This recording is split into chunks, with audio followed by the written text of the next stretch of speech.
Deus, queridos? Amém. Efésios capítulo de número 2, vamos ler a partir do versículo de número 19. Amém. A partir do versículo, fala mais alto.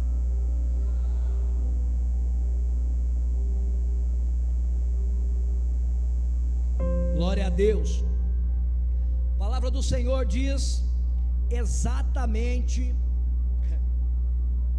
assim: assim já não sois estrangeiros nem forasteiros, mas co-cidadãos dos santos e membros da família de Deus, edificados sobre o fundamento dos apóstolos e dos profetas, sendo o próprio Cristo Jesus a principal pedra angular. Nele todo o edifício bem ajustado cresce para tornar-se templo santo no Senhor, e nele também vós juntamente sois edificados para a morada de Deus no Espírito. Amém? Coloca para mim 1 Coríntios capítulo 3 versículo 11 também. Glória a Deus, filhinhos. 1 Coríntios capítulo 3 versículo 10 e 11. Amém? Eu fiz um anexo ali. Eu vou ler com vocês aqui. Aleluia, piorou. Vamos lá. Segundo 1 Coríntios capítulo 3 versículo 10. Segundo a graça de Deus que me foi dada, pus eu, como sábio arquiteto, o fundamento, e outro edifica sobre ele, mas veja cada um como edifica sobre ele, porque ninguém pode pôr outro fundamento além do que já está posto, o qual é Jesus Cristo. Amém? Coloca a mão no seu coração e nós vamos fazer uma oração, queridos. Diga assim: Senhor, desejo, anseio por uma transformação de mentalidade. Quero ter fundamentos bem estabelecidos no Senhor, em nome de Jesus. Que toda leviandade de pensamento, que toda ansiedade, que todo espírito que tenta roubar a semente que está sendo ministrada, colocando aceleração, colocando uma tormenta que não faz eu permanecer aqui nesse ambiente. Diga assim: em nome de Jesus, eu repreendo agora todos os espíritos roubadores, todos os espíritos que tentam saquear, distorcer a mensagem. Diga: eu repreendo agora. Coloque as mãos nos seus ouvidos e diga assim: em nome de Jesus, eu consagro os meus ouvidos ao Senhor, para receber a revelação daquilo ao qual já foi liberado da parte dele para a minha vida nessa tarde, em nome de Jesus. Amém. Se puder aplaudir e glorificar, glória a Deus. Tome seu assento, glorificando e bendizendo o nome do Senhor. Amém, meus irmãos. Muito bem. Todos nós sabemos que para sustentar qualquer coisa é necessário ter o quê? Bases. Fato é, quando a gente passa pela rua, pela cidade, a gente vê muitos edifícios de pé, casas imponentes, e a gente não tem a percepção, muitas das vezes, do que está por baixo, do que não aparece, mas tudo é sustentado por um fundamento. Quando a gente vem para Jesus, a gente vem empolgadão, a gente vem cheio de fome, mas raso, despreparado, desarmado, sem raízes. Essa é a grande verdade. É que a gente, quando vai para Jesus, a gente fala: meu Deus, agora é tudo com Ele, é tudo sobre Ele. Mas por não ter raízes, por não ter uma estrutura fundamentada ou estabelecida, a gente se torna presa fácil e vulnerável às quedas. Me lembro bem que depois do batismo foi o pior tempo da minha história, porque era uma guerra entre o espírito e a alma e a carne. Era algo assim muito intenso. Eu não vim aqui pregar algo que seja novo para você. Eu vim te relembrar que a partir do momento em que a gente diz sim para o Evangelho, a vida não se torna mais fácil, ela se torna mais difícil. E tem gente que pode dizer: ai, que saudade do primeiro amor. Eu não tenho, porque o primeiro é o que me move até hoje. Então não existe segundo amor, é um único amor. Depois que eu conheci Ele, irmão, eu aprendi. No começo era uma paixão, depois se tornou amor de verdade. E o amor, ele só é realmente manifestado quando eu conheço o coração dele, quando ele conhece meu coração. Aí manifesta o amor debaixo de um laço de fidelidade. Fidelidade tem tudo a ver com fé, é algo único e inteiro. É por isso que a gente deixou, quem é casado, deixou pai, mãe e se uniu à sua, para se tornar um. E quando eu vou para o Senhor, faço uma aliança com Ele, e eu me mergulho nele, Ele conhece o meu coração, eu conheço dele, e eu deixo de ser o Pedro, e Ele deixa de ser somente o Jesus.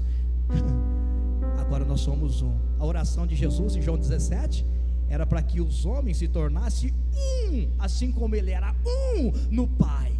Às vezes a gente sofre toda a adversidade, combates e embates, porque nós somos nós, e nós queremos que Jesus seja Ele, e às vezes a gente quer que Ele venha para o nosso caminho. Aí Ele fala: não, não, não, vinde a mim, quem tem que vir é você.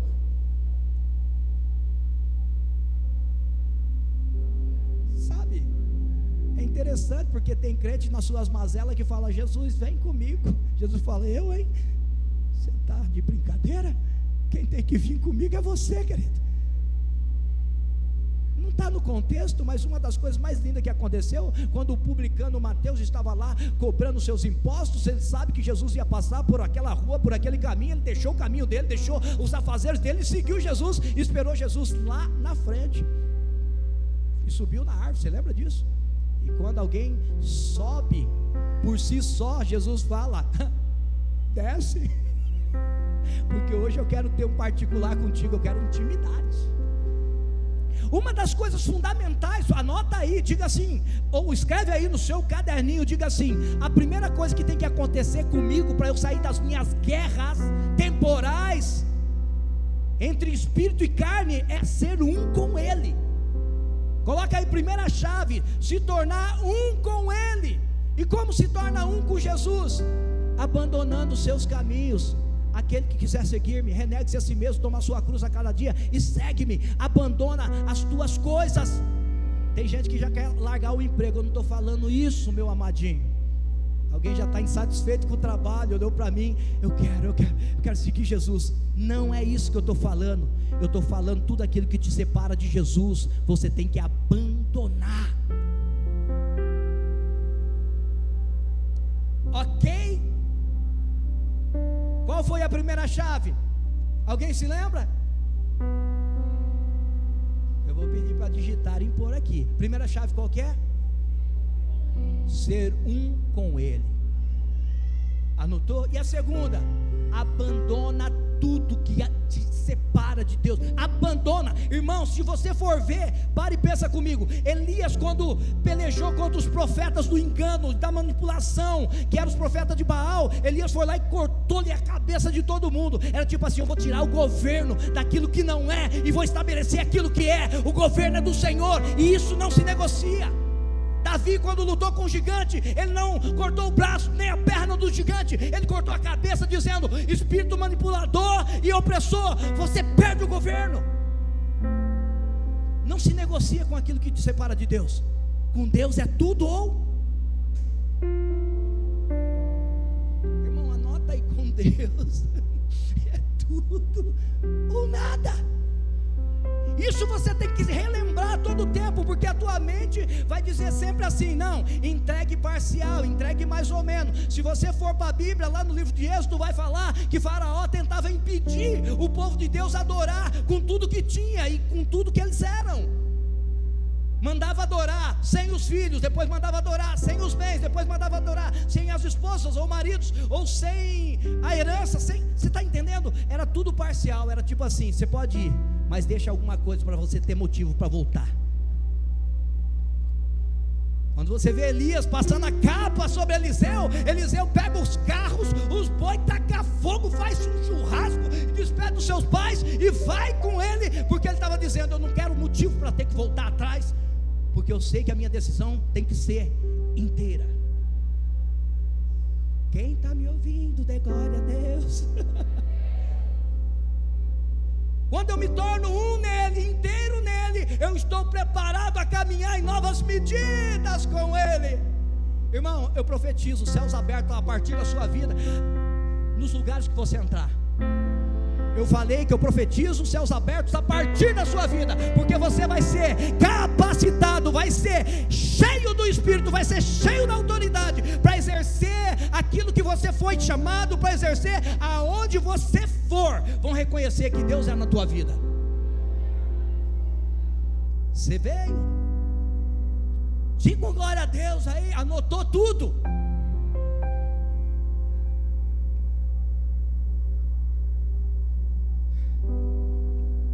É tempo da igreja se levantar. É tempo de sair de um nível medíocre de fé para realmente entender que Ele é tudo em todos e que Ele vai manifestar o seu poder pela sua multiforme graça, porque não é o fato de o Fábio se mover nessa unção ou do evangelista se mover naquela unção que eu tenho que ser uma réplica dele. Sou único no Senhor. Eu sou único no Senhor. Patrick ministra sorrindo, e às vezes eu ministro gritando, mas nós somos tudo em todos, nós somos totalmente dele. Ele é tudo em todos e nós somos totalmente dele. Eu posso admirá-los, mas não são o prumo, o balizador que me dá referência para o meu chamado. Eu amo muitos pregadores, eu amo tanto muitas pessoas, mas eu amo mais o meu Jesus. Você está conseguindo entender? Diga comigo assim: Ele é único, exclusivo, e eu sou a imagem dele. Diga: eu sou único, exclusivo dele. Olha para alguém e fala assim: ó, sou casado. Quem é? Quem não é? Fala: eu não sou ainda, mas eu sou dele.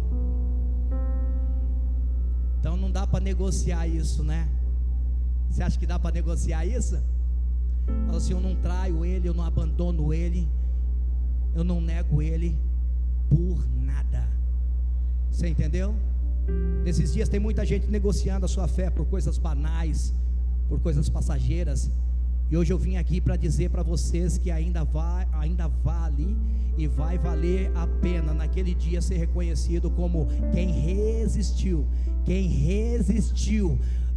Tem uma palavra sobre resiliências no dia atual. Tem que ter resiliência, e às vezes o crente está tendo resiliência. Resiliência é a arte de se amoldar com os ambientes. Resistência é o poder, a virtude de você transformar os ambientes onde você chega. Resistência, eu estou resistindo, irmão. Quem resiste transforma ambientes, Fábio. Por que os apóstolos venceram Jerusalém, a Judéia, a Samaria, virou tudo de perna para o ar? Sabe por quê? Porque eles resistiram firmes na fé. E se nós não aprendermos a resistir firmes na fé nesses dias, nós estamos afadados ao fracasso. Podemos fazer muitos movimentos, mas nós não atrairemos a glória dele, porque a glória dele eu vou atrair quando eu estabelecer aquilo que ele me chamou para fazer nas medidas que ele já determinou. Medida, Deus não trabalha pela metade. Eu falei isso aqui agora há pouco, tem que ser tudo ou nada. E Deus, ele vai aferir as medidas nossas diariamente. É como em Ezequiel 47, com cordel na mão, vai medindo de 600 em 600 côvados, e vai fazendo a gente passar pelo rio, para experimentar novos níveis de profundidade nele. É por isso que quem é crente meia boca não vai vir mesmo, irmão. A conferência é para povo que tem fome de Deus. A conferência é para quem acredita que Deus derrama sobre pessoas ainda sem nome, pessoas ainda que não tem nenhum status. Ei, as pessoas vão vir para as conferências em lugares pequenos, porque acredita que Deus opera tudo em todos, irmão. E Deus chama as coisas vis desse mundo e desprezíveis, para poder dizer que ele ainda confunde a sabedoria do homem. Porque ele nunca vai fazer igual o homem pensa, ele vai fazer sempre do jeito dele. Falei que não ia me empolgar, mas não tem como. Está comigo aí ou não? Não posso fugir do roteiro. Glória a Deus. Disseram que o próximo preleitor entra às 9h30. Glória a Deus por isso. Aqui está dizendo assim, olha, que houve então uma edificação.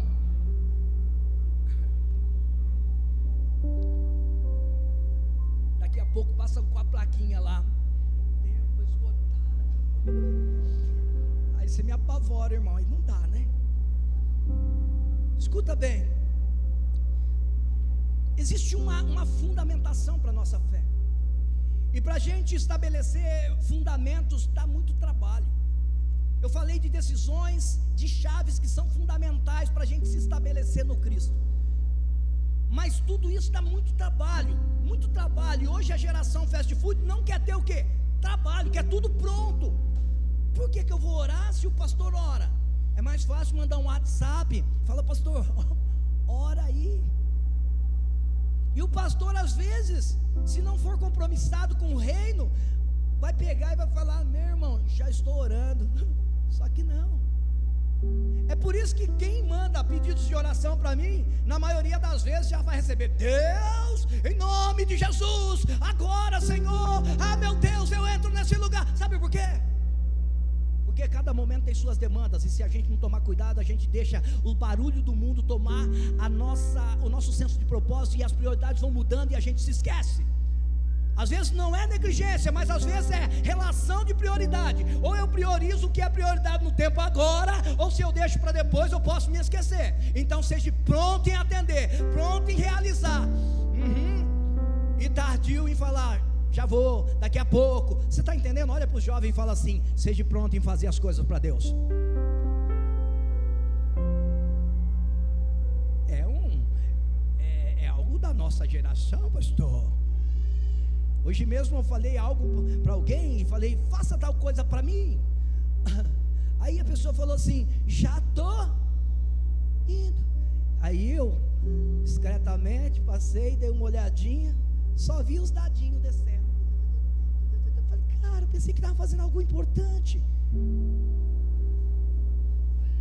Às vezes o pai está pedindo algo. Eu não estou falando pai, pastor. Às vezes o pai está pedindo algo e a gente está dizendo: já vou, daqui a pouco vou. E inverte as prioridades e a gente se esquece. Verdade ou mentira? E toda vez que eu me esqueço de algo, eu deixo de cumprir o quê? Aquilo que Deus tinha estabelecido para eu fazer naquele momento.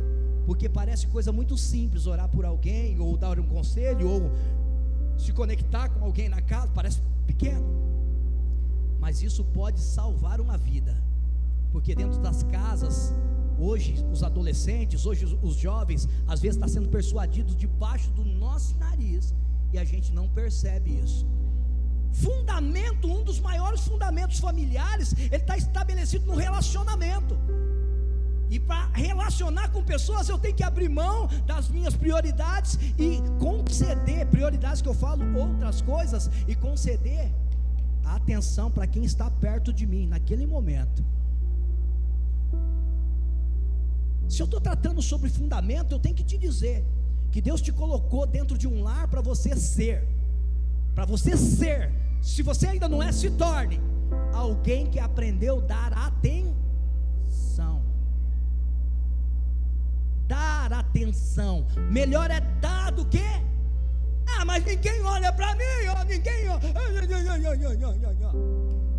Melhor? Irmão, você está fraquinho demais. Eu sei, porque isso pega no pé. Tem gente que não quer, só quer receber. Irmão, escuta o que eu vou te dizer. Jesus não veio para ser servido. Jesus veio para... Ok. Jesus não veio para receber, Ele veio para... Se você está conectado com Ele, se você é um nele, o que você está dizendo aí? Não vou, não faço, não quero. Esse homenzinho rebelde, essa mulherzinha rebelde, não pode mais governar, porque essa é aquela que morreu no dia que disse sim para o Senhor. Nasceu alguém regenerado segundo a imagem dele. Se você ainda age pelos seus impulsos, se você só faz o que você quer, o que gosta, você não está entendendo o que é a cruz, irmão. Deixa eu dar uma sopradinha. Doeu, né? Conferência é para bater o prumo, o nível, para sair daqui, aperfeiçoado pela palavra de Deus, porque Deus tem coisa grande para você. Então não, com as suas atitudes você não pode barrar o plano de Deus. Quando fala aqui em Efésios 2, que Jesus então, ele, olha, presta atenção, porque fala de um fundamento.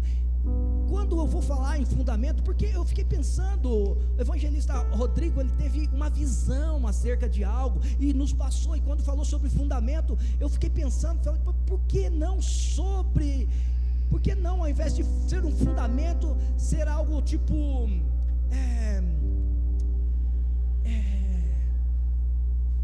firmados, não fundamentados. O Espírito Santo falou assim: firmado está em cima, fundamentados está profundo, está embaixo. O problema é que essa geração às vezes não está fundamentada, ela está firme. Quem está firmado está fundo ou está raso? Raso. Quem está raso tem estabilidade ou instabilidade. Por quê? Porque está vulnerável. Vulnerável. Irmão, quem tem as raízes rasas, primeira coisa, não consegue se estabelecer e não consegue nem frutificar. Tem nutriente que não está na flor da terra, está embaixo. Quando Jesus falou isso para mim, ele me levou em Atos 4:11, que fala, Pedro no discurso, empolgadíssimo, ele diz assim: Jesus, aquele que era a pedra angular, que foi rejeitada pelos seus, ele se tornou a pedra fundamental. Uau, então só tem estrutura espiritual quem está fundamentado nessa pedra, porque fora disso você pode estar fundamentado na doutrina, você pode estar fundamentado na cartilha do seu pastor, na denominação, firmado no seu líder, porque o seu líder é tudo. Não, amado, tudo é Jesus.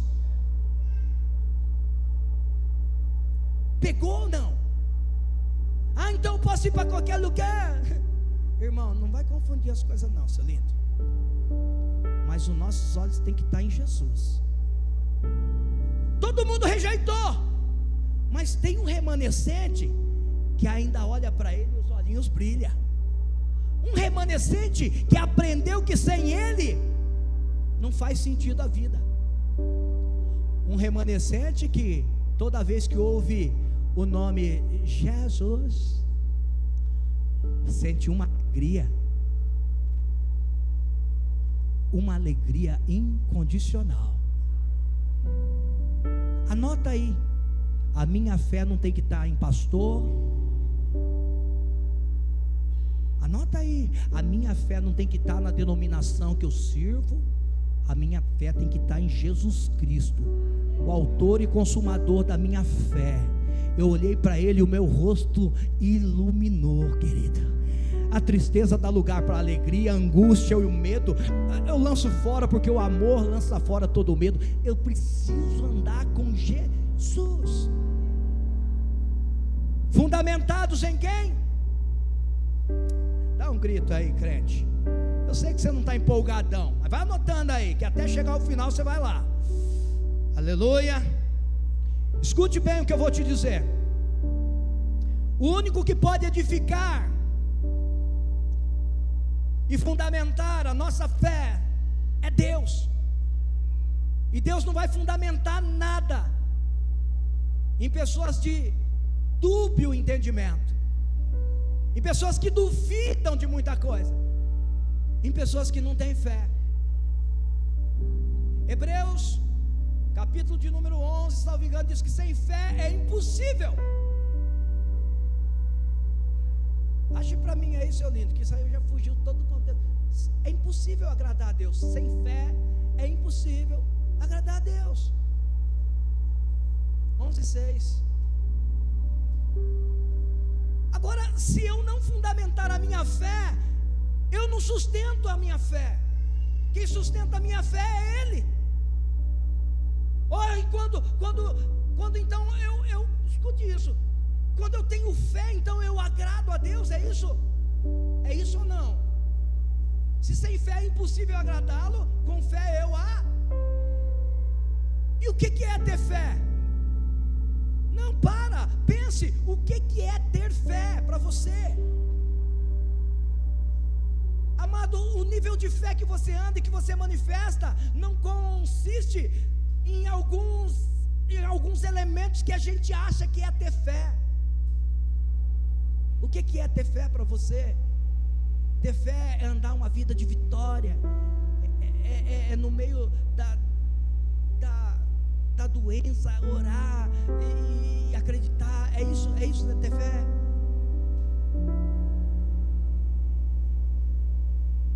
A fé ela é manifestada pela tua permanência, filho. A fé não veio para te dar coisas, não veio para te dar vitória, veio para você permanecer sobre a palavra, querido. O problema é que a gente acha que a fé é para a gente ter coisas. Aí eu quero ter coisas, aí eu tenho que ter fé para alcançar isso aqui. Irmão, você tem que ter perseverança. A fé você usa para permanecer sobre a palavra. A fé você usa para permanecer no Cristo. A fé você usa para não desfalecer no dia da calamidade. Aí você permanece. E todo mundo que permanece é sinônimo de que tem o quê? Fé. Eu conheço muita gente que largou, abandonou o chamado e fala assim: não, a minha fé continua inabalável. Irmão, você quer se manter inabalável no Senhor? Permanece sobre o primeiro chamado que Deus tem para a tua vida. Antes de você querer viver uma bênção, a palavra de Deus diz assim: sede tu uma bênção. Amém, irmão? Quero viver a bênção, irmão. Para de correr atrás de bênção. Você já é uma bênção. Agora faça com que todo lugar que você entrar emane leite e mel, porque está onde está na sua boca. Eu vou falar, quando você abrir a boca em alguns ambientes, como diz Cantares, você vai abrir a boca naquele lugar onde há sequidão, onde há morte, onde há escassez. Vai dizer assim: eu sou a bênção para esse lugar, eu sou a resposta para esse lugar. Eu abro a minha boca, aonde havia maldição vai haver bênção, aonde havia escassez, pobreza e miséria vai haver prosperidade, honra e riqueza do Senhor, irmão. Assuma o seu lugar em Deus. Agora use de elementos para poder manifestar o reino, elementos que está fundamentado no Cristo. Vencer esse pecadinho aí, você já venceu. Porque quando Jesus morre, entrega a sua vida na cruz do Calvário, Ele diz assim: tudo está consumado, o pecado perdeu a legalidade, e se nós morrermos para nós mesmos aqui na terra, e vivermos para Ele, se com Ele padecemos na sua morte, também seremos glorificados com Ele, querido. O problema é que a gente só quer a glória, mas não quer morrer com Ele. E a gente precisa aprender a entrar nesse lugar e falar assim: olha, eu não quero que reste mais nada daquele velho homem, impetuoso, marrento, para eu viver coisas gloriosas. Isso sim é fundamento, é a gente morrer para nós e viver para Ele, na medida dEle, andar nessa revelação. Você está aí? Escute bem. Hebreus capítulo de número 5, versículo de número 11. Esse é o penúltimo dos tópicos que eu vou abordar. Hebreus 5, 11, eu vou ler aí com você.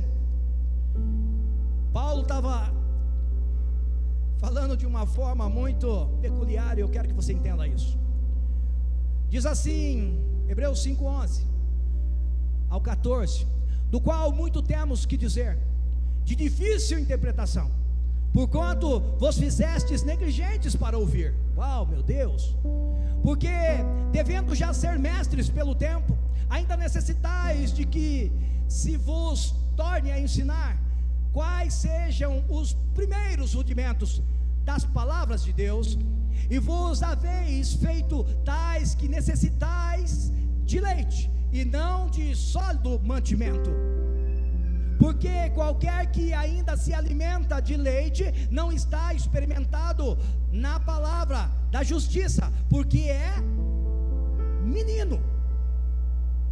Mas o mantimento sólido é para os perfeitos, os quais em razão do costume têm os sentidos exercitados para discernir tanto bem quanto mal. Vem aqui. Aqui está falando que por não compreender e não resistir e não receber porções mais sólidas, a igreja de Hebreus, Paulo estava dizendo: eu tenho que voltar a dar leite para vocês, porque vocês estão menino. O que menino faz, irmãos? Fala comigo: chora, faz pirraça, não consegue ir sozinho, não tem estrutura, e toda hora precisa de um tutorzinho. Dá a mão, filhinho, vem aqui comigo, filhinho. Sabe o que acontece? E aqui Paulo não estava repreendendo pelo fato da igreja ser uma igreja recém-convertida. Paulo estava dizendo: você já tem bagagem, maturidade, vivência para desenvolver maturidade, melhor dizendo, vivência para viver maturidade, porque não é a idade que define maturidade. Eu conheço jovens maduros e velhos com mente de criança, eu conheço.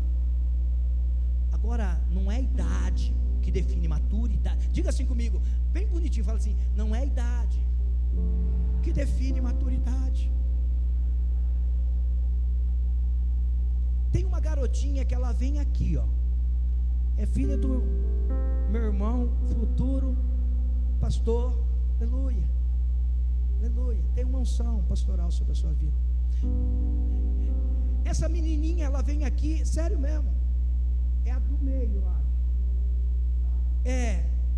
Irmão, se deixar, ela vira a noite louvando aqui, e nós não vai embora, morrendo de fome, ela lá. Quando tiver um som de violão, ela está cantando. Mas eu quero dizer que ela vem aqui no altar, sério. Irmão, eu não vou nem tentar fazer o passinho, porque vai ficar feio.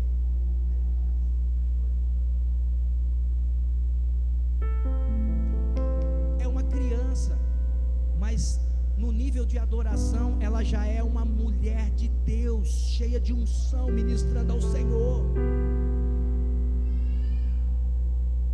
Às vezes a gente olha, essa é uma criança brincando. Não, querido, ela já está manifestando o reino, coisa que a gente não consegue fazer, porque às vezes a gente é maduro para muita coisa, mas quando trata-se de Deus, a gente é uns meninão.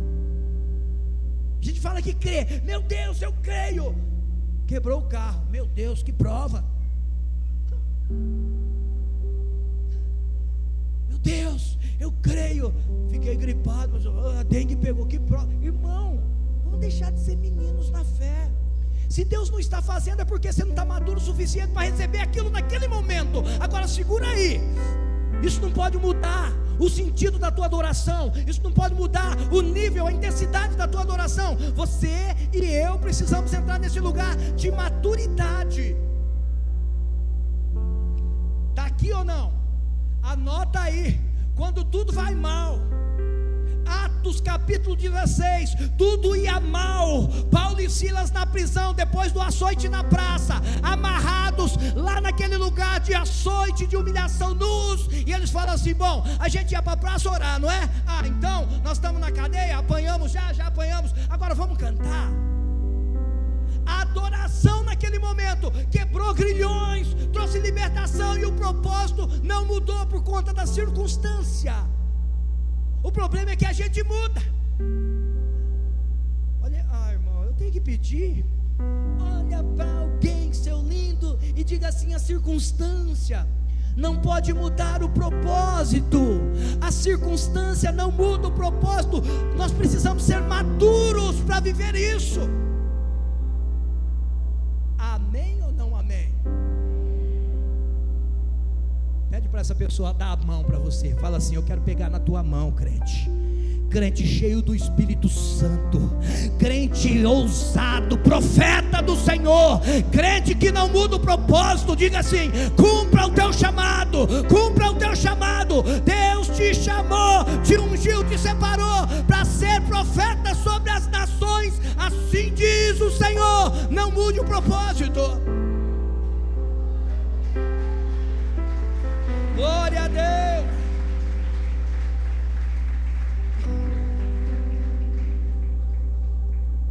Amém, irmãos?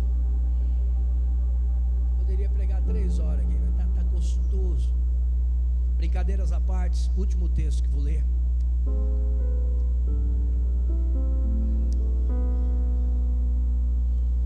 Para fundamentar uma fé inabalável no Senhor, nós vamos ter que tomar algumas decisões, irmãos. Te amo. Aleluia. 5 minutos.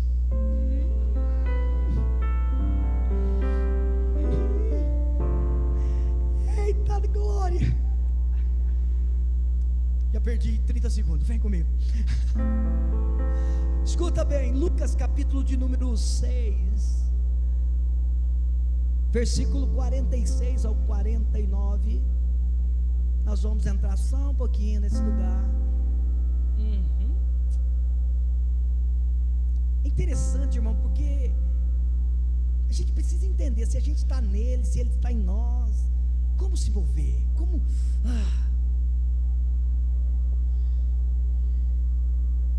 Não mude o propósito. Ele está na casa.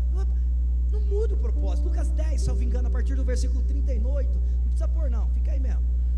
Fala sobre Marta e Maria. As duas estavam na casa. Marta recebe Jesus na casa. Enquanto Jesus estava ali sentado na sala, Marta lá, eufórica, ansiosa, tentando mostrar que era uma mulher trabalhadora. Eita, que glória, irmão. E Maria lá sentou aos pés de Jesus e ouvia Jesus falar. Isso é uma sacada de maturidade. Não muito fazer que vai agradar a Deus, não é o seu trabalho, não é o seu sermão, não, é o quanto você está disposto a ouvi-lo e obedecê-lo, querido. Eu quero mostrar, não precisa mostrar nada para ninguém, irmão.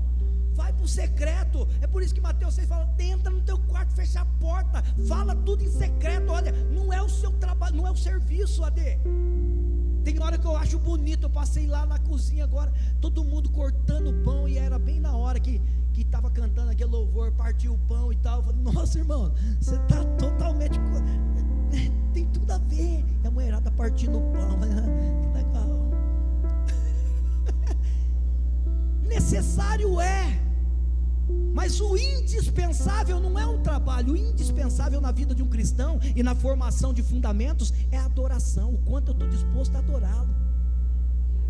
Não quero fazer, porque se eu fizer, Jesus vai me amar mais. Não vai, você só vai se cansar. E talvez você desista do chamado, tentando mostrar para alguém que você faz mais do que tudo.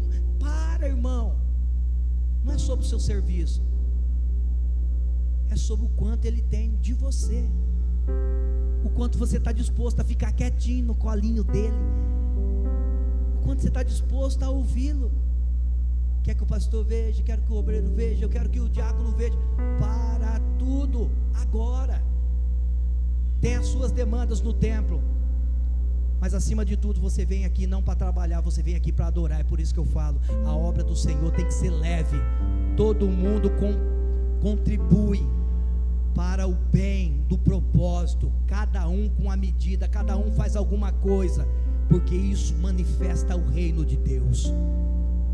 Quando o Senhor foi fazer tudo que há, deu uma voz de comando e tudo aconteceu.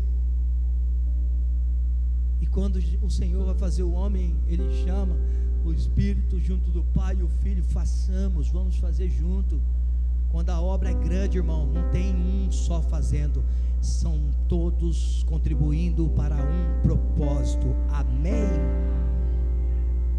Eu pedi para abrir onde mesmo? Vem comigo, Lucas 6,46. E por que me chamais Senhor, Senhor, e não fazeis o que eu digo? Aleluia.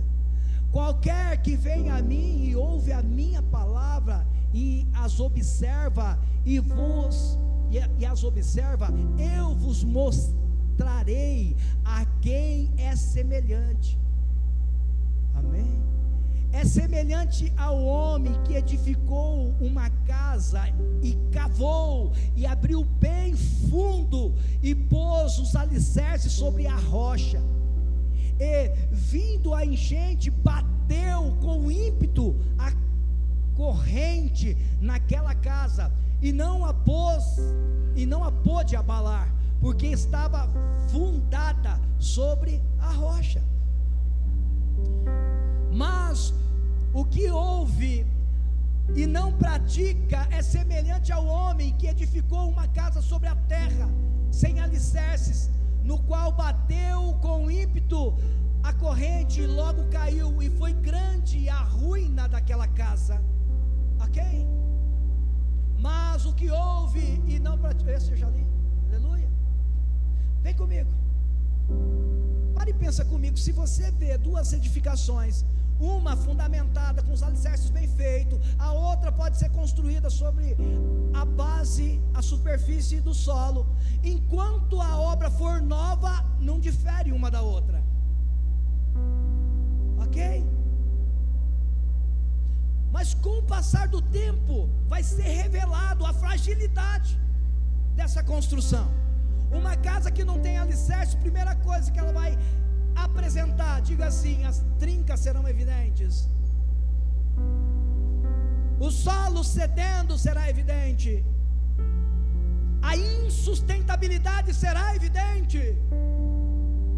Por outro lado, uma edificação com um bom fundamento, ela permanece.